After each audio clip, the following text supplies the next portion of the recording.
night was eerily silent as I began my shift for the stocktake at Walmart. A routine task that had become second nature to me and the crew of 10 I worked with. It was supposed to be a night like any other, inventorying items until the first light of dawn. However, the tranquility of the night would soon shatter, leaving me with a tale so harrowing, it chills me to my core every time I recount it. As the hours ticked by, I made my way to the camping aisle, clipboard in hand, ready to account for every tent and sleeping bag. That's when I noticed it. A tent inconspicuously pitched between two shelves, slightly ajar, as if beckoning me to uncover its secrets. My heart skipped a beat, a sense of foreboding washing over me. It was out of place, an anomaly in the meticulously organized store. My curiosity, coupled with a sense of duty, nudged me closer. What I found inside would haunt me forever. Peering through the tent's opening, my eyes met with a pair of wild, desperate eyes staring back at me.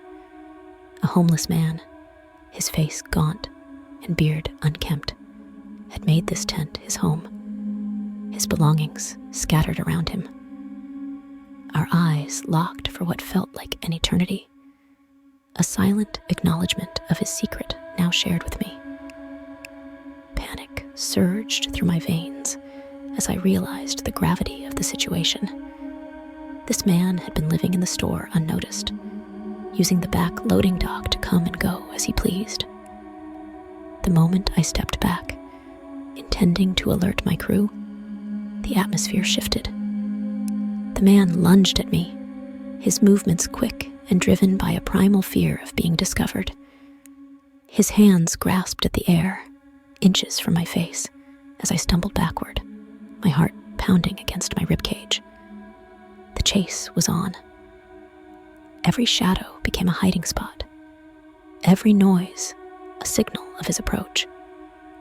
The store had transformed into a labyrinthine nightmare. Aisles that I had navigated countless times suddenly twisted into unfamiliar corridors. My breaths came in short, sharp gasps as I darted through the store, the man's footsteps echoing menacingly behind me. His presence loomed over me, a constant threat to my safety. The fluorescent lights, usually a source of comfort, now cast long, menacing shadows, distorting his figure into a monstrous silhouette that seemed to stretch across the walls. Cornered and fearing for my life, I found myself in the stockroom, a dead end that offered no escape. The man's ragged breaths filled the space, a sinister symphony that heralded my impending doom.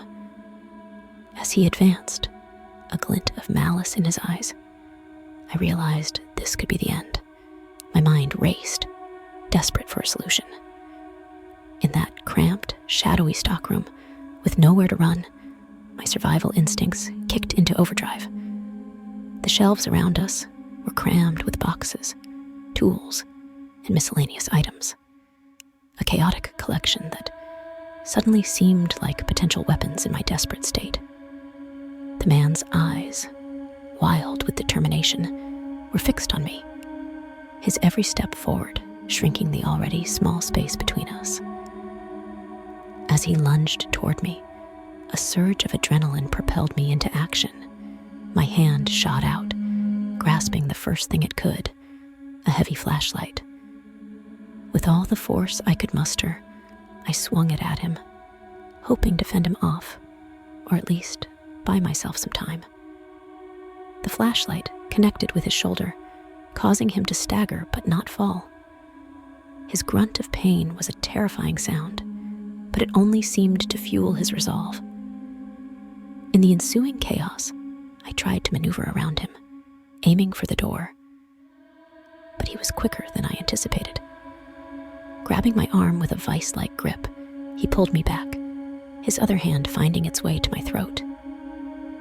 Panic surged as I gasped for air, my fingers clawing at his hand, trying to loosen his grip. The fear of suffocation was overwhelming, a dark cloud threatening to engulf my consciousness. In that moment, a sharp pain coursed through my head, disorienting me. But the fear of what he might do if I stopped fighting kept me going. With a desperate effort, I managed to grab a screwdriver from the floor, swinging it wildly in his direction. It was a fight for survival, raw and terrifying in its intensity. The screwdriver found its mark, grazing his arm, and his howl of pain was a sound I would never forget. It was enough to make him pause, giving me a precious moment to escape his grasp. I scrambled to my feet, dizziness clouding my vision as I made a beeline for the door. Behind me, I could hear him cursing, his footsteps a relentless echo in the tight space. My lungs burned, and my limbs felt like lead, but the thought of being caught again spurred me on. I burst through the door, the brightness of the store outside blinding me momentarily. The chase wasn't over yet. I knew I needed to get out of the store to find help. Every shadow seemed to hide potential danger. Every noise made me jump. The store, once a place of mundane work, had become a terrifying maze. As dawn broke, painting the sky in hues of orange and pink, my trembling fingers dialed 911. The store was silent now, a stark contrast to the chaos of the night. I hid, breathless and waiting, until the sound of sirens pierced the early morning calm. The police arrived, their presence a beacon of hope in the aftermath of terror. They scoured the store, their flashlights cutting through the shadows, searching every aisle and corner for the man who had turned my night into a nightmare. I watched from a distance, wrapped in a blanket someone had kindly draped over my shoulders, my eyes darting around, half expecting to see him emerge from his hiding place. But as the minutes ticked by, a chilling realization dawned on me. The police found no one. The tent was there, a silent testament to the truth of my story, along with the disarray in the stockroom, evidence of our struggle. But of the man himself, there was no sign. It was as if the earth had swallowed him whole, leaving no trace behind except the terror that coursed through my veins. The officers took my statement, their expressions a mix of concern and skepticism.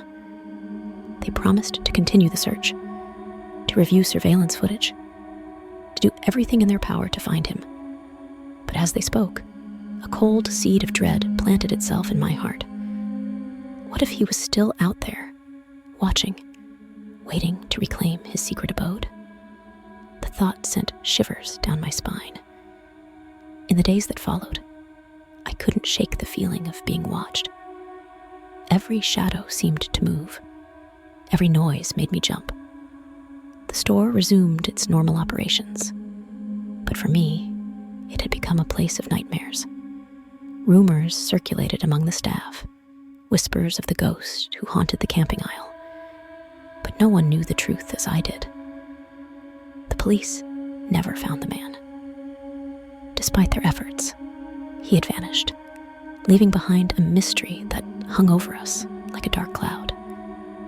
The event became a local legend, a story told in hushed tones during late-night shifts. But for me, it was a constant reminder of the fragility of our everyday lives, of the darkness that lurks just out of sight.